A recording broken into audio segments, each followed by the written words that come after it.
मैं ज़रा नवे नवे सियासियां दा पिछा लाल करन लगा तो मेहरबानी करके औरतां ते बच्चे आ वीडियो ना वेखियो, क्योंकि ये एक गल ऐसी होनी है जिहड़ी कि बहुतियां नूं चंगी नहीं लगनी। तो वह ना होवे फिर बाद विच कमेंटां दे विच आके ते पे आखण कि बच्चियां ने वीडियो वेखी है तो औरतां ने वीडियो वेखी है। अगे मैं इहदी गल कीती नहीं तो अज मैं जान बुझ के करन लगा। ये नहीं मैं आखना कि मेरे कोलों गल हो गई है तो मैनूं करनी नहीं सी चाहीदी, जान बुझ के करन लगा। तो बड़े ध्यान नाल सुनियो। कोई बच्चा बैठा सी बस दे विच पूरी जी उम्र दा, तो उहदे नाल वाली सीट ते ना एक वाहवा वडेरा खुंग बह गया। तो वह ना बच्चे नूं बार बार इंज पट ते हत्थ मार के ते आखे कोई गल करिए। तो बच्चे ने वेख्या भी ये तो वाहवा उम्र दा है तो मैं इहदे नाल की गल करनी है। तो वह आखन लगा चाचा की गल करनी। तो फिर उन्होंने आखन लगा नहीं मैं ना कोई गल करिए।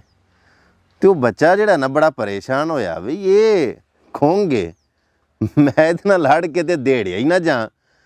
वो बच्चा फिर आखन लगा भी चाचा की गल करनी है, असां ना तू मेरा वाकफ ना मैं तेरा वाकफ, गल असां काहदी करनी। झट के खलो के ना तो फिर उन्होंने हत्थ मार के ते आंदा मैं ते ना कोई गल करिए, आ चलो सियासत की गल कर लैने। तो बच्चे ने अगों उन्होंने सवाल पूछा भी गल इस तरह में गल सियासत की बाद च करनी है, पहले एक गल तो दस कि ए बंदा होइए भावें 60-70 सालों का तो रहिंदा उहदा एवें पूरा जिहा ही है, तो खोता ये 2 सालों का होवे तो उहदा एडा एडा लम्मा नगेज हुंदा, इहदे विच की राज है। तो अगों वो ना बच्चे नूं आंदा भी नहीं मैनूं नहीं पता इस गल दा। तो बच्चा आखन लगा भी पता तैनूं लन्नदा भी नहीं तो गल्लां सियासत दीयां करन। ये गल मैं जान के कीती। ए जिन्ने ने ना फेसबुक के उत्ते चढ़े ते तबसरे करते हैं पे पोस्टां लाते हैं, आ वीडियो बना के व्यू लैण वास्ते बड़े सियासी बने ने, पता इन्होंने लड़दा भी नहीं, गल्लां सियासत दीयां पे करते हैं। एवं आपस दे विच लड़ाइयां झगड़े एक दूजे नाल खुड़बा खड़बी कि असीं बड़े सियासी हाँ सानूं बड़ा पता, तुहानूं सियासत दी सीन दा भी नहीं पता। एक गल मैं तुहानूं दसां, सारियां भैण यकीयां ते सारियां चवलां कट्ठियां करके एक कुंडे च पा के ना ते बगैरती दे डंडे नाल रगड़ा दईए ना तो फिर वो जिहड़ी चटनी बनती है ना उस चटनी का नाम सियासत है।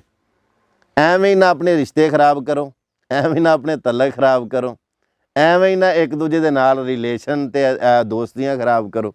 मेरे को आके पे गल्लां करदे ने सियासत सियासत सियासत, वो मेरे ज़हन दे विच गल आई जांदी मैनूं पता इन्हां नूं किसे शायद है कोई नहीं, तो एवें सियासी बने फिरदे ने।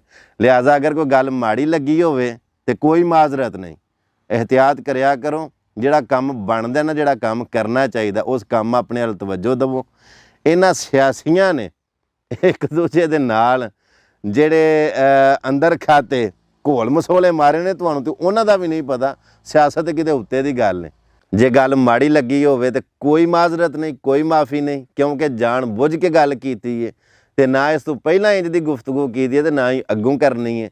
तो जिहड़े इंज दे सियासी ने ना उन्होंने मैंशन जरूर करियो, टैग करियो, ताकि उन्होंने कोई शर्म आवे तो एक दूजे नाल रिश्ते दे तलक खराब ना करन। आ पहला पता करो सियासत शै की।